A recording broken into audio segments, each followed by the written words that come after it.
Hi, this is Dr. Alana James. Today is the second in a series, or third in a series on transferable skills for Masters and Doctoral students who will be looking for employment in non-academic jobs. Although, in fairness, the conversation that we discuss in each of these is equally useful in most work settings.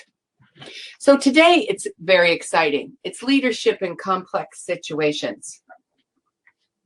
Let's take a look.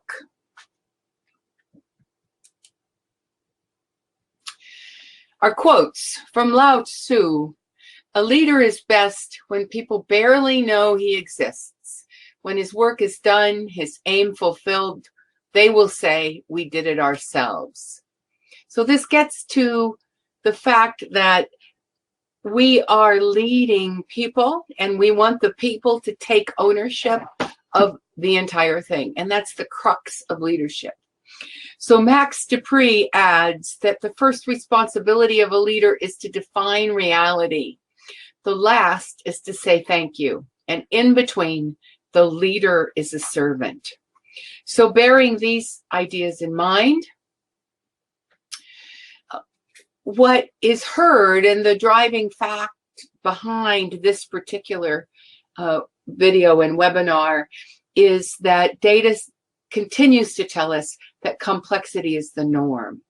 But what does it mean to lead in a complex situation? Well, companies want to hire graduates because of your skills in research, but you'll be applying for leadership jobs. So both sets of things are important. The important thing to remember is that if they knew where they were going, they wouldn't need you. I think that's a wonderful quote from one of the people that we did research with. They said, we'll hire masters and PhDs, and what we expect from them is that they help us figure out what is going on so that we can all get where we need to go. So your skills in searching out what is true is what is at the front of why they're looking for someone with your degree.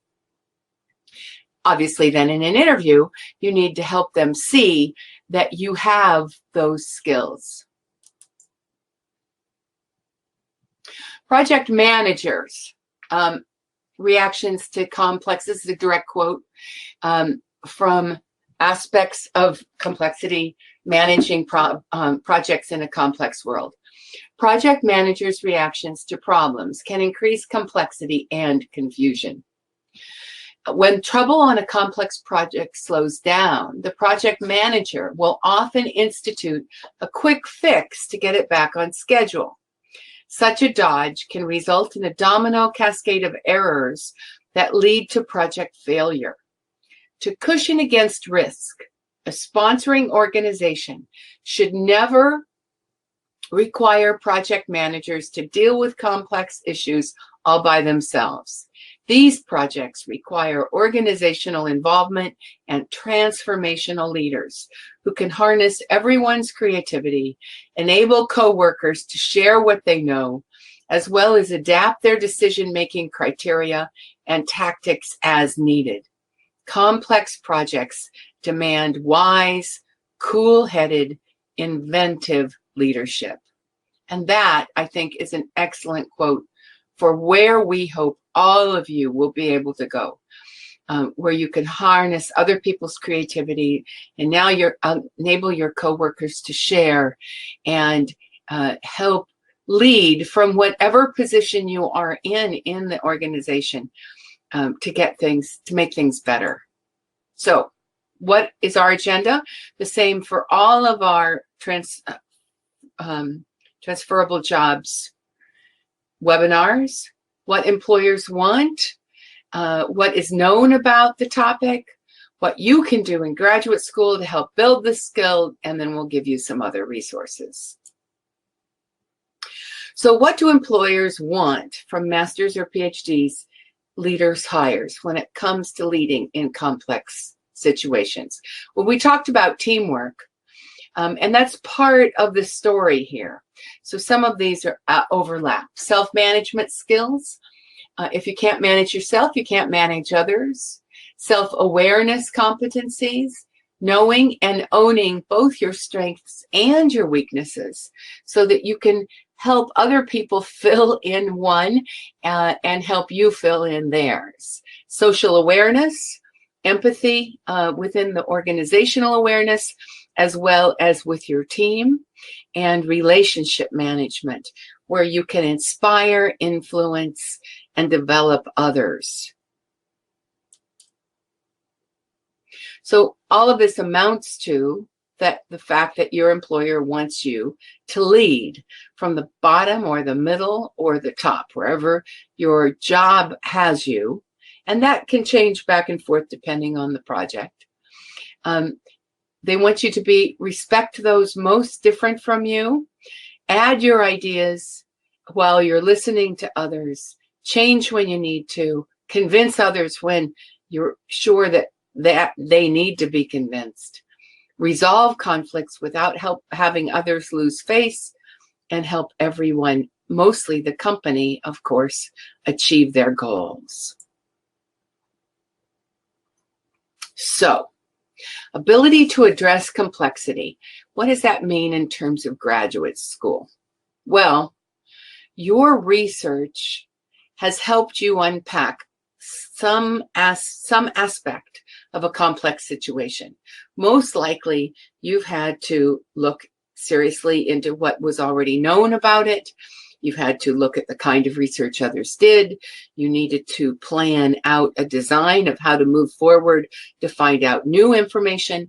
By the time you're finished, you would have put that in place, and you would then be able to make it concrete and give recommendations to others. That's one good, solid package, if you would, of moving forward. Now, what's the difference between that and a complex work situation?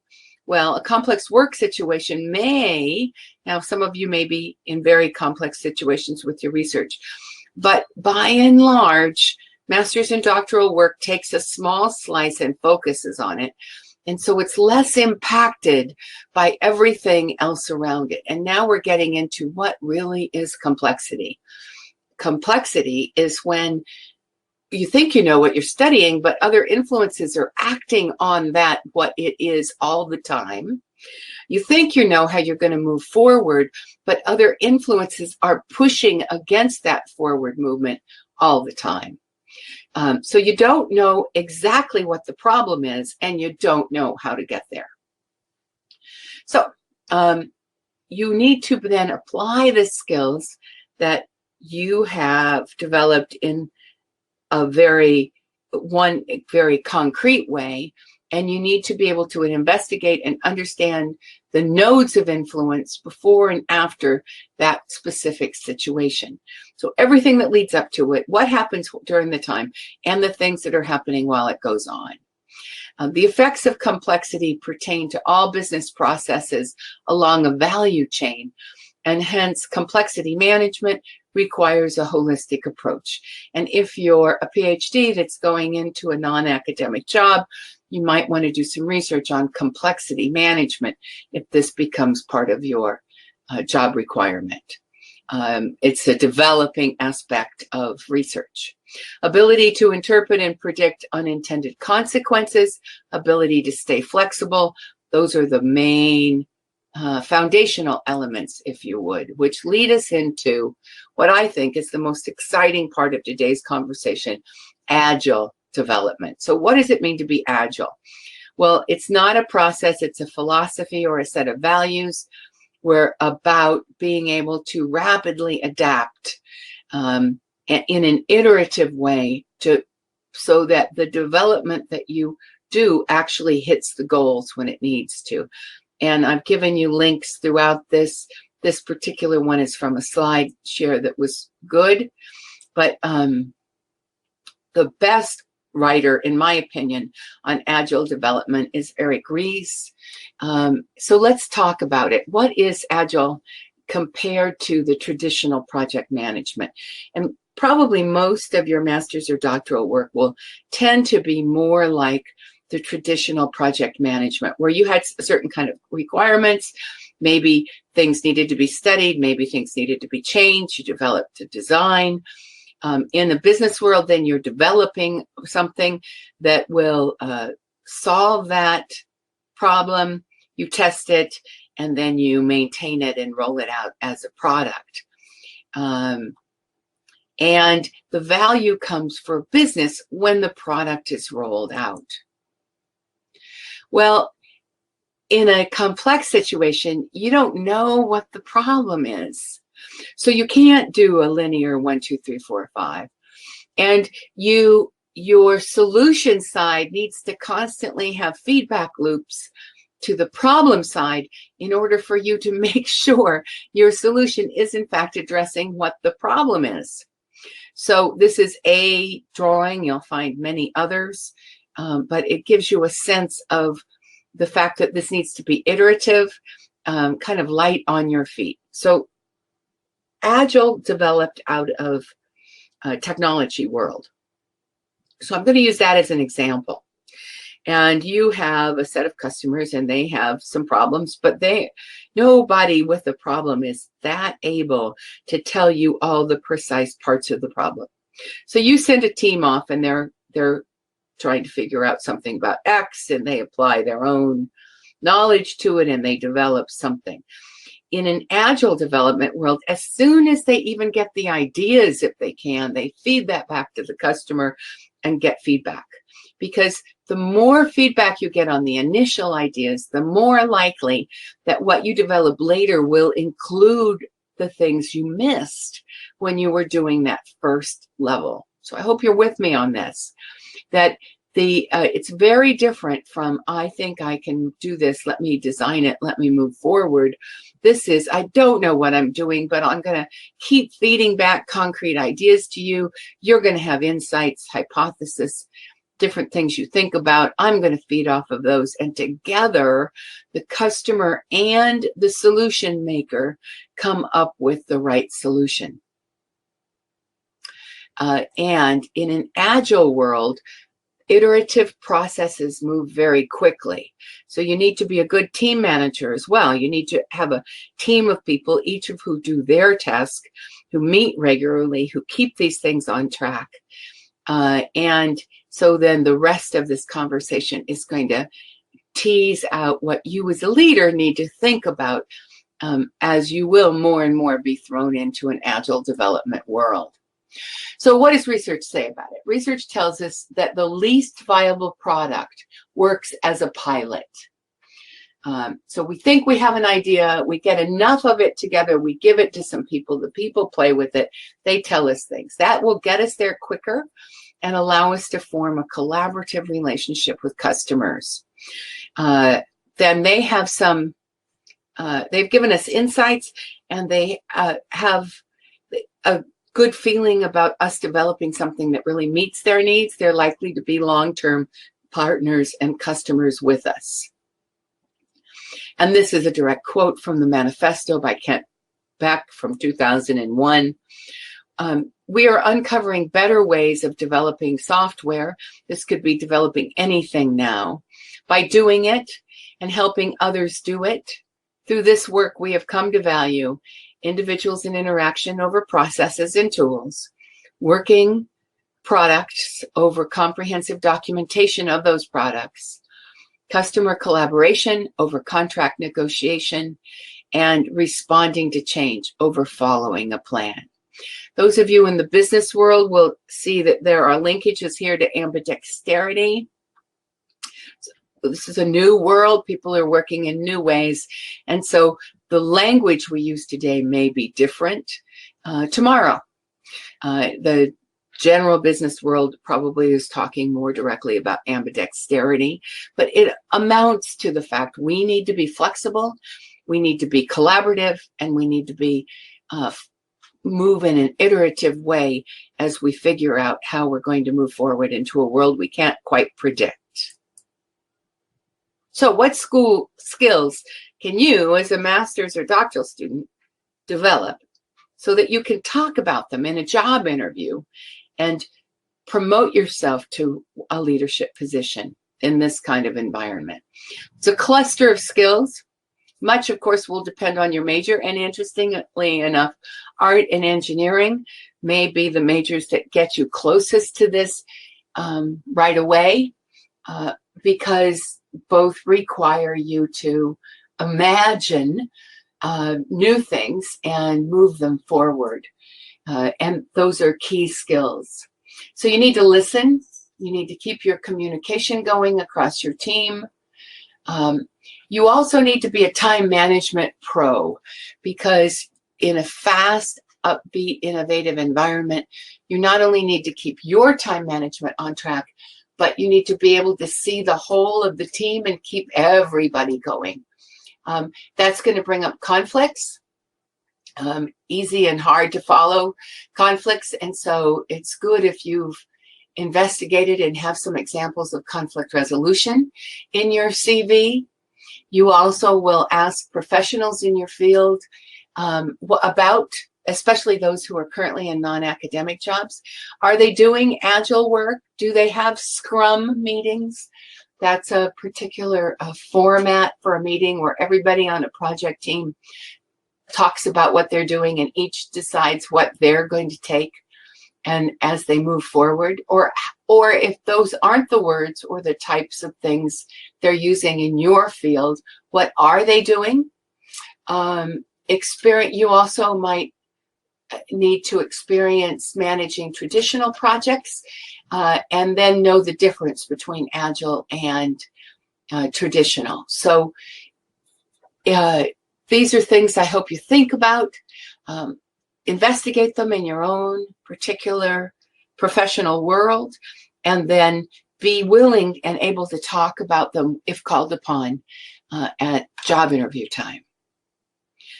In fairness, everybody's just learning. None of us are great at this yet. That's why the people who got good at it quickly wrote the books and are out there. It's very new. And so you knowing about it, having tested it, trying to get a handle on how it is for yours will put you ahead of many other people. And then this is directly from the Aspects of Complexity book. These authors suggest that there's some human competencies you need to consider.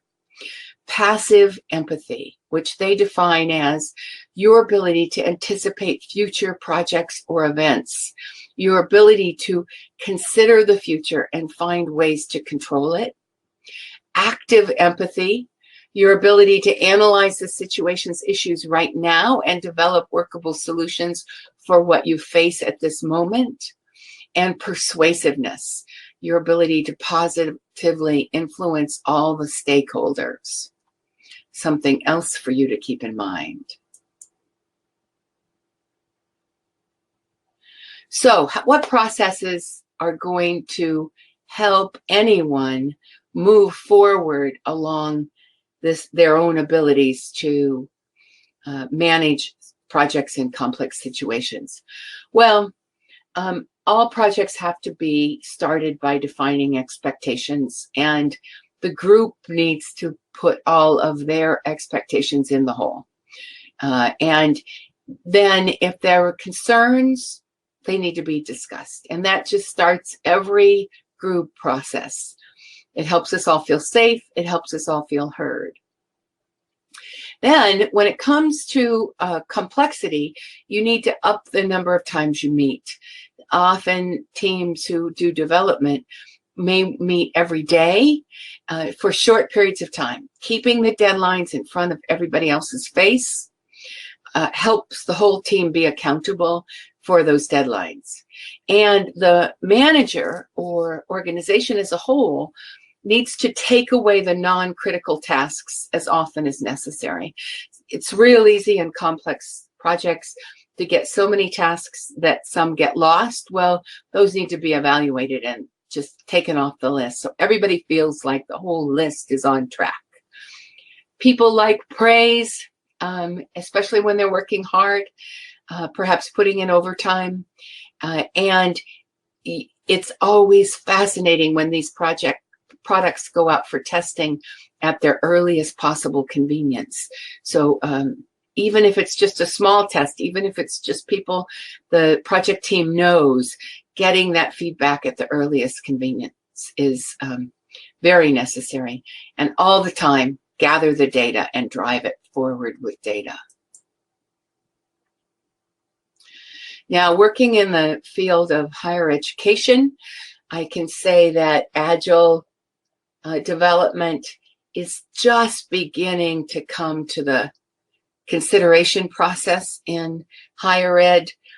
People are very much collaborative, but not moving forward quickly on things.